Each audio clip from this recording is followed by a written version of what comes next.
পারে না, বাবাকে দেখতে পারে না, এখন সেটার জন্য পাগল। এই জন্য তাদের বিচার আবার আল্লাহ দুনিয়ায় করে দেয়, ঠিক কিনা বলে? দুনিয়ায় তাদের বিচার হয়, দুনিয়ায় তাদের বিচার হয়। পরকাল তো পরে, কবর তো পরে, মিজান তো পরে, ফুলসেরাত পরে, দুনিয়ায় তাদের বিচার হয়ে যায়, দুনিয়ার মধ্যে তাদের বিচার হয়। বন্ধুরা আমার, বাবারা আমার, ভাইরা আমার, হযরত ইদ্রিস আলাইহিস সালামকে শর্ত দিয়া দিল, যদি তুমি আমার বন্ধু হতে চাও তবে তুমি আমাকে মৃত্যু দিতে হবে। কি আজরাইল কি ইদ্রিস নবী কি শর্ত দিলেন? মৃত্যু দিতে হবে, আমাকে মারতে হবে। কারণ বন্ধু কখনো বন্ধুকে মারতে পারে না। যদি তুমি আমাকে মৃত্যু দাও তারপরে তোমার সঙ্গে আমার বন্ধুত্ব হবে। এবার আজরাইল আলাইহিস সালাম বলে, ইদ্রিস নবী, মানুষের 1 সেকেন্ড আয়ু যদি থাকে, 1 মিনিট যদি থাকে, আমি আজরাইলের কোনো ক্ষমতা নাই, আমি কারো মৃত্যু দেওয়ার কোনো ক্ষমতা নাই, কারো রূহ নেওয়ার কোনো ক্ষমতা নাই। সব কিছুর মালিককে, মৃত্যু দেওয়ার মালিককে। একটু আল্লাহর জিকির করেন, লা ইলাহা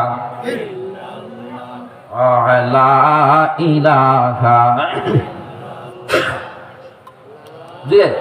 ইলাহা ইল্লাল্লাহ, লা ইলাহা,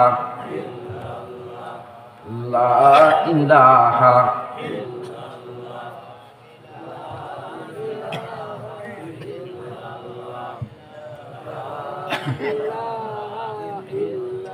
আল্লাহর জিকির করতে কি কষ্ট হয় বাবা? আল্লাহর জিকির করলে কি লস হবে না লাভ হবে? তাহলে জবান করে সবাই আল্লাহর জিকির করেন, লা ইলাহা ইল্লাল্লাহ, লা ইলাহা,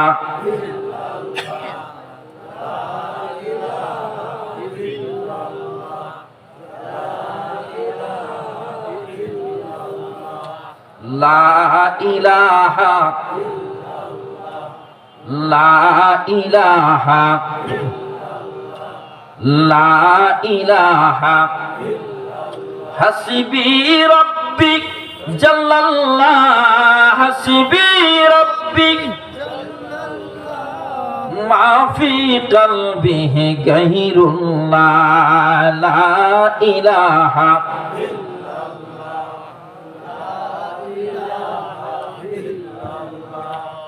লা ইলাহা, লা ইলাহা, লা ইলাহা ইল্লাল্লাহ মুহাম্মাদুর রাসূলুল্লাহ। সবাই সাল্লাল্লাহু তাআলা আলাইহি ওয়া আলিহি ওয়া সাল্লাম।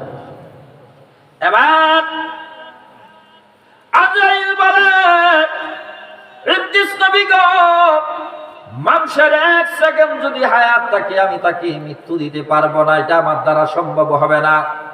কারণ আল্লাহর হুকুম ছাড়া, আল্লাহর হুকুম ব্যতীত কারো মৃত্যু দেওয়া আমার দ্বারাতে সম্ভব হবে না। আল্লাহর হুকুম যখন হয়ে যাবে তখনই আমি আজরাইল তার কাছে যাই। আজরাইল আলাইহিস সালামের সামনে একটা গাছ আছে, বৃক্ষ আছে, এবং বৃক্ষের নিচে বিশাল একটা টেবিল আছে, একটা ডায়েরি আছে। আজরাইল আলাইহিস সালাম বলেন, ওই বৃক্ষের গাছে যতগুলো পাতা আছে প্রত্যেকটি পাতার মধ্যে মানুষের নাম লেখা আছে। আল্লাহু আকবার। আপনার আমার নাম লেখা আছে না? সবার নাম ওই প্রতিটি পাতায় পাতায় লেখা আছে। আজরাইল আলাইহিস সালাম বলেন, যখন পাতা রংটা জারদ আকার ধারণ করে, জারদ রং হয়, জারদ আকার ধারণ করে জারদ, তখন সময়ে আমি ওই ব্যক্তির নামটা আমার ডায়েরির মধ্যে মৃত্যু লিখে রাখি। কতদিন আগে? 40 দিন আগে। কতদিন আগে? 40 দিন আগে সে মৃত হয়ে যায় আল্লাহর আরশে। আজরাইল আলাইহিস সালাম বলেন 40 দিন আগে ওই পাতার রংটা যখন জারদ আকার ধারণ করে, তখন ওই ব্যক্তির নাম মৃত্যু হিসাবে আমার ডায়েরিতে লেখে নেই। যখন পাতাটা আমার সামনে পড়ে যায়, সাথে সাথে আমার সাহায্যকারী ফেরেশতা পাঠিয়ে দিই তার রূহ খানদানের জন্য। এখন আপনার চেহারা বিশ্রী, আপনি গুনাহের কাজ করেছেন, আপনি অপরাধ করেছেন, আল্লাহ তাআলা আপনার যেদিন আপনার সৃষ্টি হয়েছে, আজরাইলের চেহারাও সৃষ্টি হয়েছে, আজরাইলের হাতও সৃষ্টি হয়েছে, আজরাইলের নাকও সৃষ্টি হয়েছে, প্রতিটি অঙ্গ আজরাইলের সৃষ্টি হয়েছে। তখন তার সাহায্যকারী, আপনি যদি নেককার হন, আপনি যদি আল্লাহওয়ালা হন, তখন আপনার কাছে এমন একজন আজরাইল আসবে যে আপনাকে অত্যন্ত সহজভাবে আপনার রূহটা খানদান করবে। আর আপনি যদি গুনাহগার হন, বদকার হন, আপনি যদি জাহান্নামী হন, আপনাকে কষ্ট দিয়ে বিশ্রী চেহারা নিয়ে আপনার কাছে আজরাইল হাজির হবে। মানুষের মৃত্যুর যন্ত্রণা কি আপনারা কখনো দেখছেন? যখন মানুষের মৃত্যু হয়,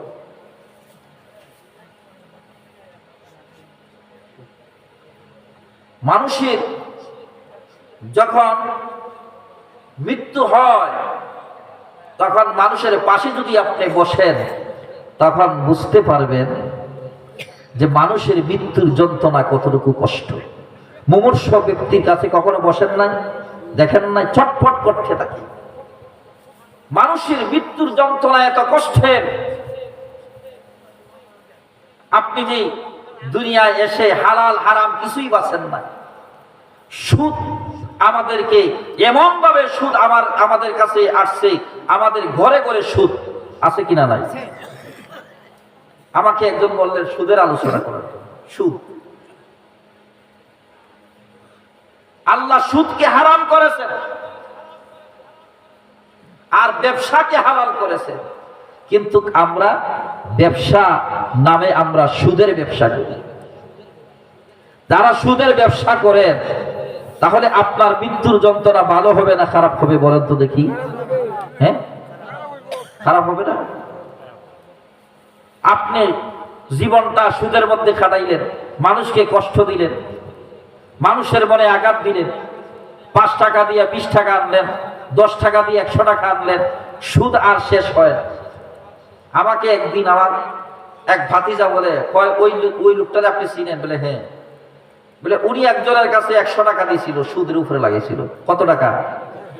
100 টাকা। প্রায় 70,000 টাকা আনছে, এখনো 100 টাকা সুদ হয় নাই। 100 টাকা এখনো সুদ হয় নাই। এমন লোক আছে কিনা? নাই। আপনি যদি কবরে যান, আপনার মৃত্যু হলে আপনার কি অবস্থা হতে পারে? আপনি কেন সুদ খাবেন? আপনি কেন হারাম খাবেন? আমার রাসূল কি আপনাকে আমাকে হারামের কথা বলেছেন? লাকাদ কানা লাকুম ফি রাসূলিল্লাহি উসওয়াতুন হাসানাহ। সবচাইতে উত্তম চরিত্রের অধিকারী ছিলেন আমার নবী মুহাম্মদুর রাসূলুল্লাহ। জুড়ে বলেন আল্লাহু আকবার। আর সেই নবীর উম্মত হয়ে আপনি সুদের ব্যবসা করেন, গান বাজনার জোয়ারের মধ্যে যান, গান বাজনার আসরের মধ্যে যান, খারাপ কাজের মধ্যে সময় কাটান, ইসলামের খবর নাই, দ্বীনের খবর নাই, আল্লাহ এবং আল্লাহর রাসূলের কোনো গুণগান আপনার মধ্যে নাই। মসজিদে যান না, নামাজে যান না, রোজা রাখেন না, হজ আপনার উপরে ফরজ হইছে আপনি হজ করেন না, যাকাত আপনার উপরে ফরজ হইছে আপনি যাকাত দেন না, আপনি দুনিয়ার যত নাফরমানি আছে সমস্ত নাফরমানির মধ্যে আপনি থাকে। কেমন করে আপনি মৃত্যুর যন্ত্রণা থেকে লাঘব পেতে পারেন, কেমন করে আপনি মৃত্যু থেকে বাঁচতে পারবেন, কেমন করে আপনি জাহান্নাম থেকে বাঁচতে পারবেন। যারা আল্লাহ ওয়ালা হবে, যারা বুজুর্গ হবে, হযরত ইদ্রিস আলাইহিস সালাম বলেন, যদি তুমি আমাকে মৃত্যু দিতে হয় তুমি আমার বন্ধু হয়ে যাও, কারণ বন্ধু কোনোদিন বন্ধুরে মারতে পারে না। আপনি যখন আল্লাহওয়ালা হয়ে যাবেন, আপনি যখন নবীওয়ালা হয়ে যাবেন, আপনি যখন ইমানদার হয়ে যাবেন, আপনি যখন মুত্তাকি হয়ে যাবেন, আজরাইল আপনার কাছে আসবে, হেসে হেসে আপনি দুনিয়া থেকে বিদায় নেবেন, আপনার হেসে হেসে আপনার ইন্তেকাল হবে, আর এটা রেকর্ড হয়ে যাবে যে আমি একজন আল্লাহর প্রিয় বান্দা। পৃথিবীর সবাই জানতে পারবে আপনি যে আল্লাহর প্রিয় বান্দা। আমার বাড়ি চুনারঘাট উপজেলা, হবিগঞ্জ জেলা। আপনারা একজন আল্লাহর ওলির নাম শুনেছেন, যার নাম হলো হযরত সৈয়দ নাসিরউদ্দিন সিফাসালা, যিনি হযরত শাহজালাল রাহমাতুল্লাহ আলাইহি সিফাসালা ছিলেন। 120 জন আউলিয়ার সর্দার ছিলেন। তার নাম হলো হযরত সৈয়দ নাসিরউদ্দিন সিফাসালা। উচ্চ আওয়াজে বলি আল্লাহু আকবার। তিনাকে হযরত শাহজালাল মুজাররিদিয়া মুনি রাহিমাহুল্লাহ তাআলা বলেছিলেন, 360 জন ওলিকে সামনে রেখে বলেছিলেন, তোমাদের মধ্যে ফজরের নামাজ কাজা হয় না কার? ফজরের নামাজ কেউ বলতে পারবেন কাজা হয়েছে না? মুফতি সাহেব, মুহাদ্দিস সাহেব, একদিন না একদিন কাজা হয়েছে। হযরত নাসিরউদ্দিন সিফাসালা রাহমাতুল্লাহ আলাইহি দাঁড়িয়ে বলেন, শাহজালাল কি বলেন, আমার ফজরের নামাজ কাজা হয় না। আল্লাহু আকবার বলেন। নামাজ পড়েননি? আমাদের এখন সুদও খায় নামাজও পড়ে, ঘুষও খায় নামাজও পড়ে। দেখবেন যারা ঘুষ খায়, এত সুন্দর মাথায় টুপি, দাড়ি, কি সুন্দর পাগড়ি, অনেক ঘুষ খেনেওয়ালা পাগড়ি আছে না, ঘুষ খায়, কিন্তু মাথায় পাগড়ি, টুপি, দাড়ি, জুব্বা সব কিছু আছে, কিন্তু ঘুষ ছাড়া কোনো চিন্তা করে না, এক কাপ চাও আপনাকে খাওয়াইবে না। দেখলে মনে করবেন সুফি সাহেব, তার মতন ভালো লোক আর নাই। এত ভালো লোক, আর তার মতন ভালো লোক আর নাই, কারণ সে এত সুফি, তার মাথায় টুপি আছে, আজান হওয়ার সাথে সাথে জামাতে সবার আগে। এই ধরনের অফিসার আমাদের বাংলাদেশে আছে কিনা? না। এই ধরনের অফিসার যদি আজকে লাকাদ কানা লাকুম ফি রাসূলিল্লাহি উসওয়াতুন হাসানা, আমার নবীর আদর্শকে যদি ফলো করত, আমার নবীর চরিত্রকে যদি ফলো করত, কোনোদিন সে ঘুষ খাইতো না, কোনোদিন সে সুদের সাথে সম্পর্ক রাখতো না, ঘুষের সাথে সম্পর্ক রাখতো না, কারণ সে আল্লাহর সাথে সম্পর্ক করত, নবীর সাথে সম্পর্ক করত, কোরআনের সাথে সম্পর্ক করত, হাদিসের সাথে সম্পর্ক করত। সে নামাজি আল্লাহওয়ালা পরহেজগার হয়ে যাইত, কারণ ইয়াদুহু ইয়াদুল্লাহ, আইনুহু আইনুল্লাহ, লিসানুহু লিসানুল্লাহ। কারণ সে যখন আল্লাহর হয়ে যাবে, তার হাত আল্লাহর হয়ে যাইত, তার জবানটা আল্লাহর হয়ে যাইত, তার পাটা আল্লাহর হয়ে যাইত। যে ব্যক্তি আল্লাহর হয়ে যাবে, তার জবানটা আল্লাহর কুদরতি জবান হয়ে যায়। নিজেকে তৈরি করতে হবে, আল্লাহর জন্য তৈরি করতে হবে। কার জন্য? মান আহাব্বা লিল্লাহ ওয়া আবগাদা লিল্লাহ ওয়া আতা লিল্লাহ ওয়া মানা লিল্লাহ ফাকাদ ইসতাকমালাল ঈমান। আল্লাহু আকবার বলেন। মান আহাব্বা লিল্লাহ, কাউকে যদি ভালোবাসেন আল্লাহর জন্য ভালোবাসবেন। ওয়া আবগাদা লিল্লাহ ওয়া আতা লিল্লাহ ওয়া মানা লিল্লাহ ফাকাদ ইসতাকমালাল ঈমান। কাউকে যদি ভালোবাসেন আল্লাহর জন্য ভালোবাসবেন, কাউকে যদি ঘৃণা করেন আল্লাহর জন্য ঘৃণা করবেন, আল্লাহর রাস্তায় যদি দান করেন আল্লাহর জন্য দান করবেন, কাউকে যদি দান করেন আল্লাহর জন্য দান করবেন। যা কিছু হবে সব কিছু আল্লাহর জন্য হবে, ঠিক কিনা বলে? সব কিছু হবে আল্লাহর জন্য। হযরত নাসিরউদ্দিন সিফাসালা রাহমাতুল্লাহ আলাইহি আল্লাহর একজন প্রিয় বান্দা ছিলেন। তিনি দাঁড়িয়ে বললেন, ফজরের নামাজ আবার কাজা হয় নাই।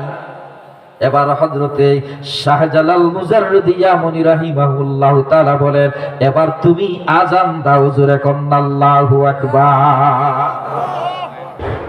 আমরা কত কথা বলি, মানুষকে কত ভয় দেখাই, আমরা ইসলাম থেকে অনেক দূরে। নিজেদের মধ্যে আমাদের তাকওয়া নাই। ওয়াজ করে লাভ হবে কি? অনেক সময় চিন্তা করি আসলে ওয়াজ নিজেও করি, শুনি, কিন্তু নিজের মধ্যে যদি তাকওয়া না আসে তাহলে ওয়াজ করে লাভ হবে? ওয়াজ শুনেও লাভ হবে না, ওয়াজ করেও লাভ হবে না। আগে তাকওয়া থাকতে হবে। কি থাকতে হবে? তাকওয়া থাকতে হবে। আল্লাহর প্রতি আপনার বিশ্বাস থাকতে হবে। আল্লাহ যদি চায় তাহলে বাংলাদেশে ইসলামী রাষ্ট্র হইতে কত সময় লাগবে? 1 সেকেন্ড সময় লাগবে। কুন ফায়াকুন, কুন ফায়াকুন বলতে দেরি হবে, হইতে দেরি হবে না। নাসিরউদ্দিন সিফাসালা রাহমাতুল্লাহ আলাইহিকে বললেন, তুমি আযান দাও, যেহেতু তোমার ফজরের নামাজ কাজা হয় না। তিনি আযান দিলেন। গর্গবিন্দের 7 তলা বিল্ডিং তছনছ চূর্ণ বিচূর্ণ হয়ে পড়ে গেল। জোরে কন্যা সুবহানাল্লাহ। নাসিরউদ্দিন সিফাসালা আযান দিয়েছেন, আমিও আযান দিই, মসজিদের মুয়াজ্জিনও আযান দেয়, সারা বাংলাদেশের মসজিদে আযান হয়, কিন্তু একটা মানুষের পশম লড়ে না।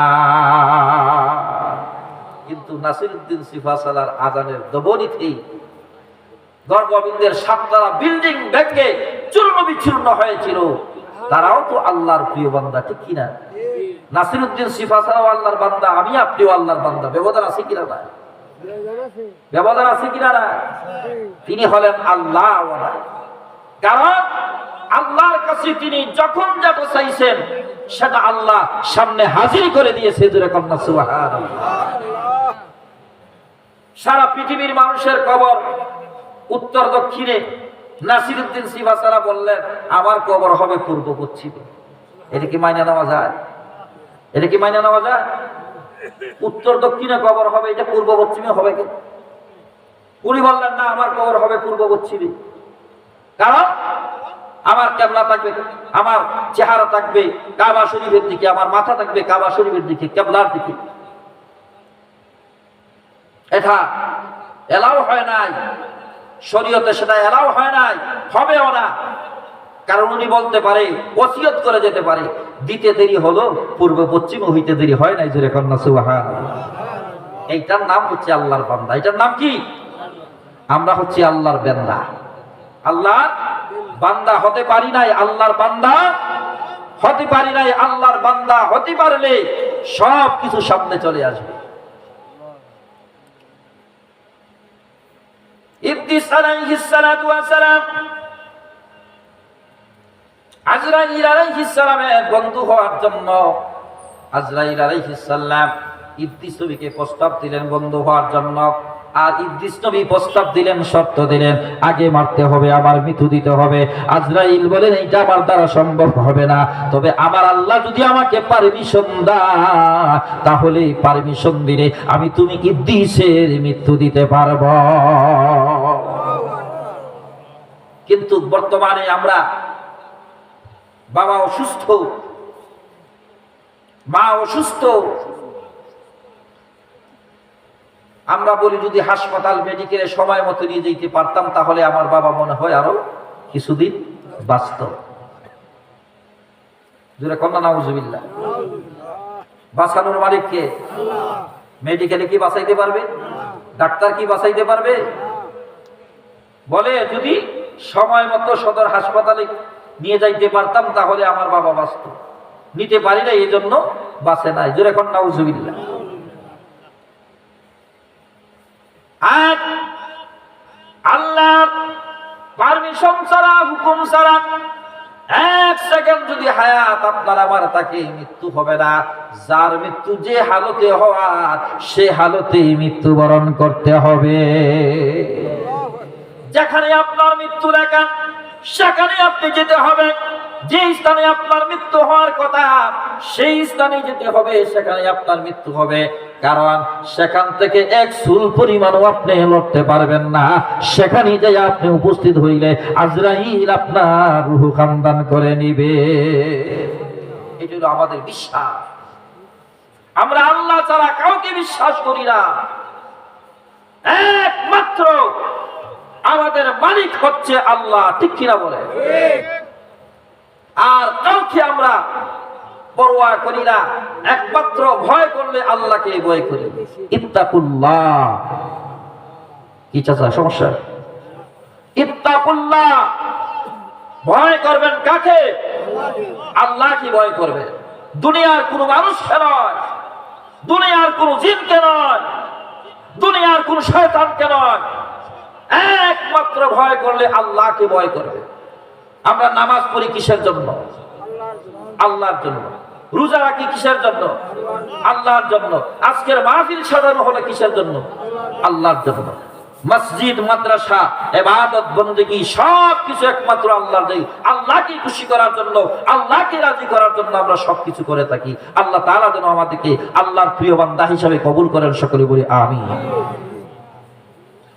ইদ্রিস নবী এবার যখন শর্ত দিলেন, যদি আমাকে মারতে হয় আমার বন্ধু হতে হবে, এই মুহূর্তে আজরাইল আলাইহিস সালাম বললেন, আল্লাহ যদি আমাকে পারমিশন দেয়, আল্লাহ যদি আমাকে পারমিশন দেয়, তাহলে আমি আপনার রূহ খানদান করতে পারবো, রূহ নিতে পারবো। আল্লাহর পারমিশন ছাড়া আমি আপনার রূহ নিতে পারবো না, সেটা আমার দ্বারাতে সম্ভব নয়। আল্লাহ হুকুম করলি আমি আপনার রূহটা নিতে পারবো। আল্লাহু আকবার বলে। আল্লাহ পারমিশন দিলে, যাও তোমাকে আমি পারমিশন দিলাম ইদ্রিস নবীর রূহটা নিয়ে যাও। নেওয়ার জন্য যখন পারমিশন দিলেন, আমি শেষ করে দিয়েছি, হুজুর যেহেতু চলে আসছেন, সামনের দিকে যাব না আমি। এবার আজরাইল আলাইহিস সালাম ইদ্রিস নবীর রূহ নেওয়ার জন্য আল্লাহর কাছ থেকে পারমিশন নিলেন। ইদ্রিস নবী কথা বলতেছেন আজরাইল আলাইহিস সালামের সঙ্গে। হঠাৎ করে আজরাইল জমিনে পড়ে গেল, মৃত্যুবরণ হয়ে গেল। আজরাইল তিনার রূহটা নিয়ে গেল। আল্লাহ বললেন, আজরাইল তুমি আমার বন্ধুর রূহটা হাতের মুঠির মধ্যে রেখে দিবা। কিছুক্ষণ পরে আমার বন্ধুর রূহটা আবার বন্ধুর কাছে পৌঁছিয়ে দিবা। যেরকম না সুবহানাল্লাহ। কিছুক্ষণ পর আজরাইল আলাইহিস সালাম রূহটা আবার ইদ্রিস নবীর কাছে দিয়ে দিলেন। ইদ্রিস নবী জীবিত হয়ে গেলেন। এবার গলা কাটা মুরগির মতো থরথর করে ইদ্রিস নবী কাঁপতেছে, কম্পন করতেছে। আজরাইল আলাইহিস সালাম জিজ্ঞাসা করেন, ইদ্রিস নবী আপনি কাঁপেন কেন, কম্পন করেন কেন? ইদ্রিস নবী চোখে পানি রাখতে পারে নাই, ধা ধা করে চোখের পানিগুলো ছেড়ে দিয়ে বলে, আজরাইল তুমি আমাকে জিজ্ঞাসা করো আমি কেন কাঁদি, আমি কেন কম্পন করি? মৃত্যুর যন্ত্রণা এত কষ্ট আমি জানতাম না। মৃত্যুর জন্য প্রস্তুতি নেই, মৃত্যুবরণ করতে হবে। আর মৃত্যুবরণ করলে আপনার যদি ভালো কাজ করতে পারেন তাহলে আপনি মৃত্যুবরণ করলে শান্তি পাবেন। আর যদি খারাপ কাজের মধ্যে থাকেন, অন্যায় অপরাধের মধ্যে থাকেন, তাহলে আপনি কখনো পরকালে শান্তি আশা করতে পারেন না। আল্লাহ আপনাকে আমাকে পৃথিবীর মধ্যে পাঠিয়েছেন ইবাদতের জন্য। আল্লাহর ইবাদত করতে হবে। কার ইবাদত? আমরা কি আল্লাহর ইবাদত করব? 5 ওয়াক্ত নামাজ পড়ব। কারা কারা 5 ওয়াক্ত নামাজ পড়বেন হাত উঠায় দেখেন। আল্লাহু আকবার। চিল্লায় বলেন আল্লাহু আকবার। সুদের সাথে কারা কারা সম্পর্ক রাখবেন হাত উঠায় দেখান। সুদের সাথে রাখবেন? সুদ বন্ধ করে দিবেন, সুদের সাথে সম্পর্ক রাখবেন না। কারা কারা হাত উঠান? হাত উঠান। সুদের সাথে আমরা কখনো সম্পর্ক রাখবো না। ঘুষের সাথে আমরা কখনো সম্পর্ক রাখবো না। আমাদের জীবনকে আমরা ইসলামিক ভাবে দ্বীনের মধ্যে আমরা কায়েম করে রাখবো। রাসূল কারীম সাল্লাল্লাহু আলাইহি ওয়াসাল্লাম যেই দ্বীন আমাদেরকে শিক্ষা দিয়েছেন, যে কোরআন আমাদেরকে শিক্ষা দিয়েছেন, যে হাদিস আমাদেরকে শিক্ষা দিয়েছেন, সেই হাদিস অনুযায়ী, কোরআন অনুযায়ী আমাদের জীবনকে পরিচালিত করব। আল্লাহ পাক যেন আমাদেরকে তৌফিক দান করেন। সকলে বলি আমিন। ওয়া মা আলাইনা ইল্লাল বালাগ। আসসালামু আলাইকুম ওয়া রাহমাতুল্লাহি ওয়া বারাকাতুহু।